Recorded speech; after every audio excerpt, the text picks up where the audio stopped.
be seated. You are the foreperson, is that correct? Yeah. If you could hand your verdict to the bailiff.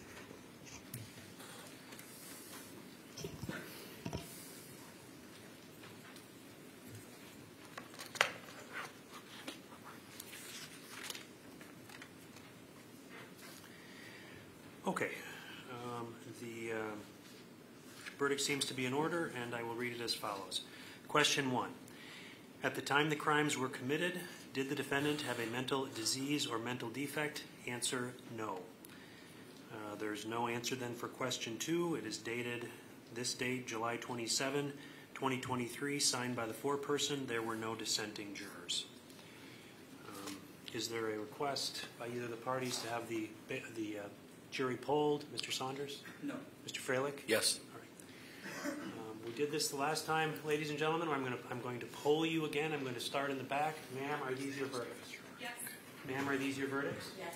Ma'am, are these your verdicts? Yes. Ma'am, are these your verdicts? Yes. Ma'am, are these your verdicts? Yes. Sir, are these your verdicts? Yes.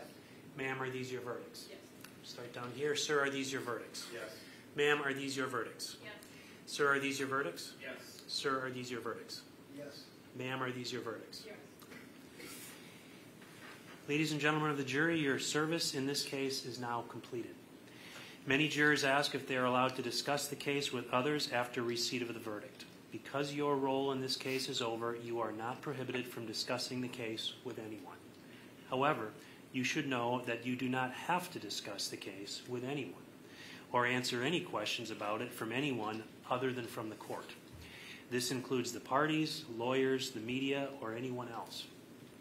If you do decide to discuss this case with anyone, I would suggest you treat any discussion with a degree of solemnity, such that whatever you do say, you would be willing to say in the presence of your fellow jurors or under oath here in open court in the presence of the parties. It is in the public interest that there be the utmost freedom of debate in the jury room, and that jurors be permitted to express their views without fear of incurring the anger of any litigants or criticism of any person. Please respect the privacy of the views of your fellow jurors. Finally, I'd like to address you before you leave, so if you could just wait in the jury room for a few minutes, I'd appreciate that. And you may confer with me at any time before answering any questions from anyone. I wanted you to know that as well. And with that, we excuse the jury. All rise for the jury.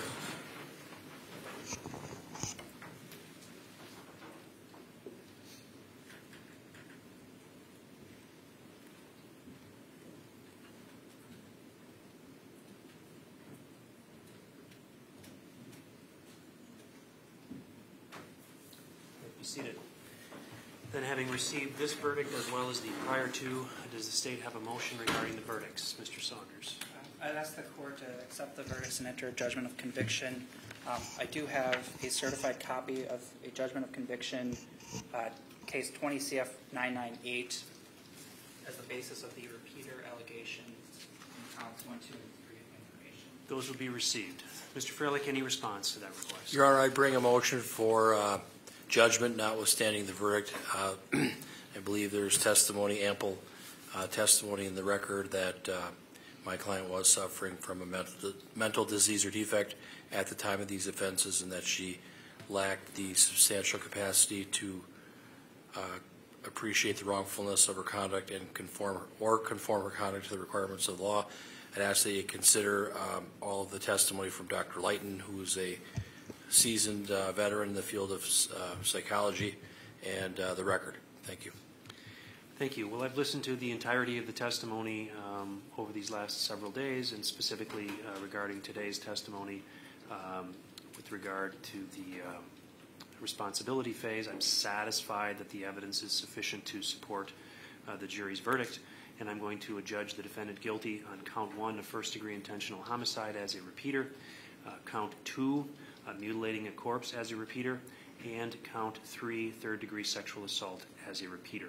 I'm going to revoke bond at this time then, and I'm going to order a pre-sentence investigation report be conducted. I'll order that be released no later than 1 week in advance of sentencing, and I'm looking to schedule a sentencing date.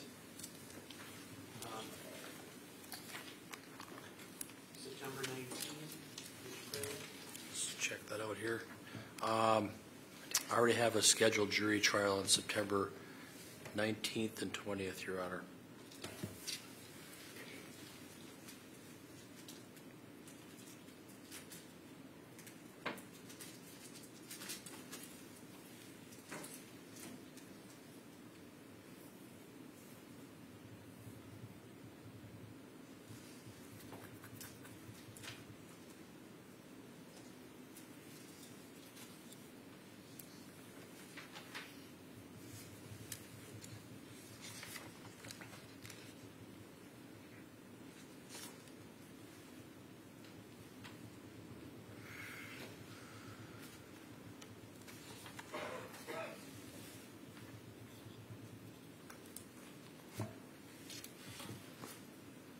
September 26th.